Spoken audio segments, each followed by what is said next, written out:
Locklear.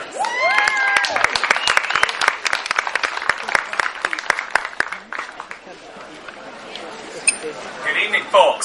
Thank you all for coming out. Pardon my appearance, but about 120 years ago, when people had political rallies and events like this, they didn't have any air conditioning outside either, so I imagine they kind of looked like me. Even the mutton chops.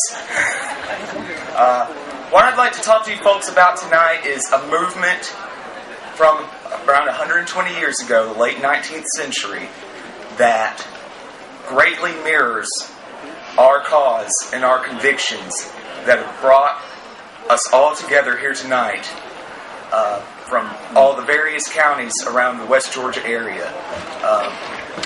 This group was called the Populist Party, and they felt that none of the traditional parties, the Republicans or Democrats, didn't really have their interests in heart.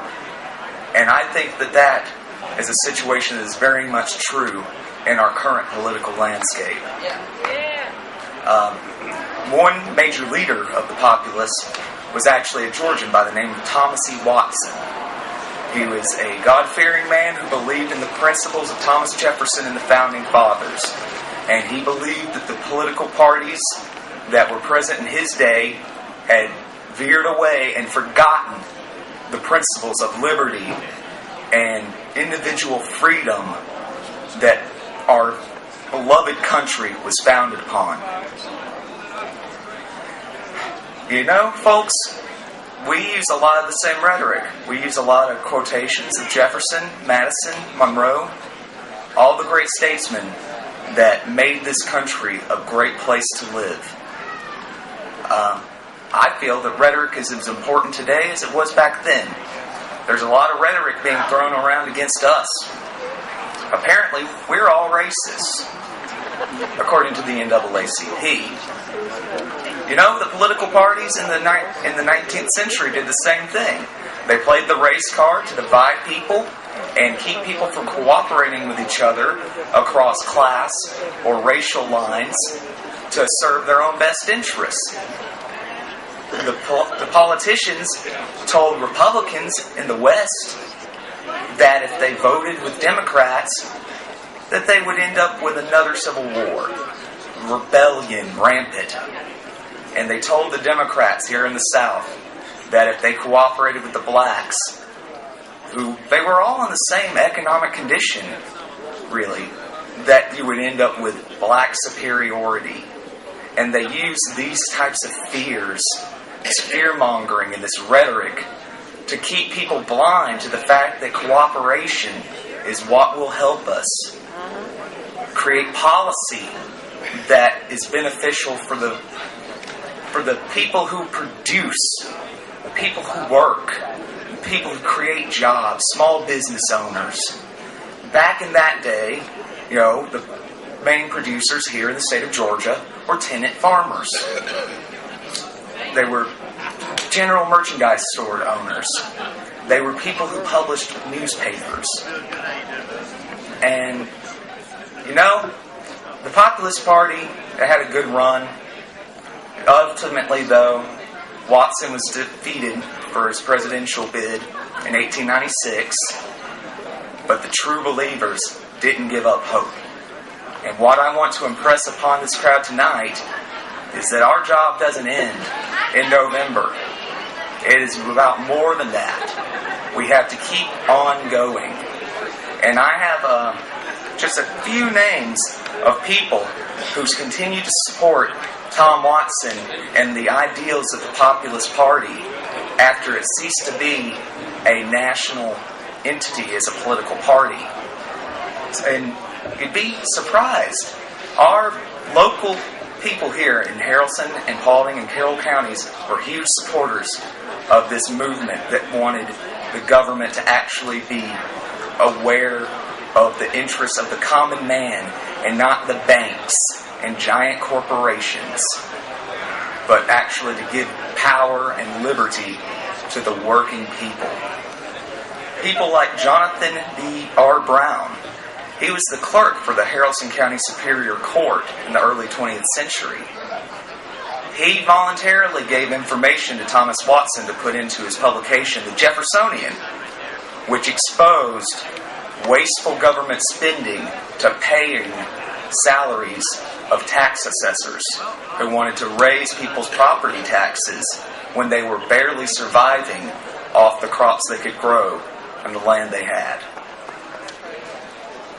We have people like Jesse Beale, who was a colonel in the Confederate Army, who owned a general store in Buchanan, also in the early 20th century.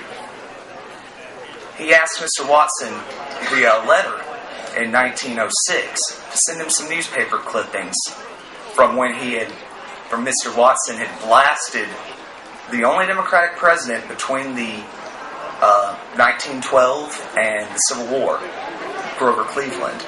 Cleveland was in the pocket of the railroads, of big corporate banking interests, the Morgans and the Rockefellers. Watson blasted this man. And Mr. Beale wanted these newspaper clippings because he wanted his children and grandchildren to remember that Watson would stand up and just defend the interests of the common people. A couple of years later, he sent a letter to Mr. Watson. He'd been talking with all his old populist buddies in Buchanan and in other places in Haralson County.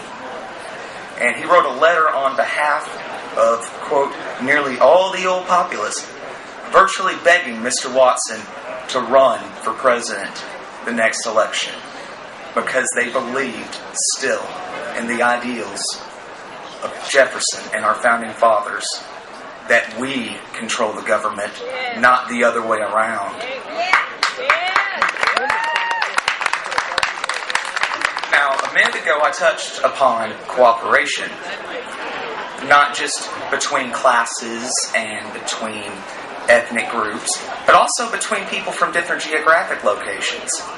I'm born and raised in Paulding County, but I'm a founding member of the Haralson County Tea Party and proud of it.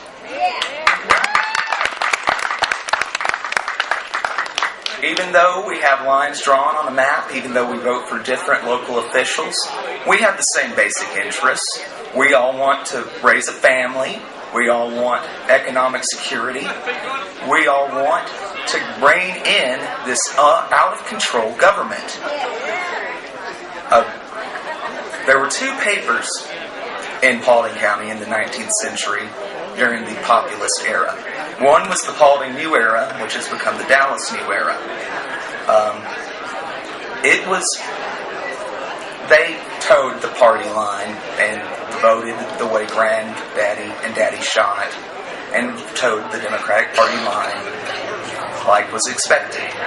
But there was one editor in Paulding County who had the guts and the bravery to stand up for what he really believed in, and he published the Dallas Herald, an extremely populist newspaper, where they covered everything from Midwestern adoption of a party platform, like the Omaha Convention, to local speeches by judges and other elected officials that espoused populist ideas and the need for cooperation. Now, Mr. Bodenhammer, he even cooperated with the folks over in Haralson County. His son telegraphed Mr. Beale, that I mentioned before, the general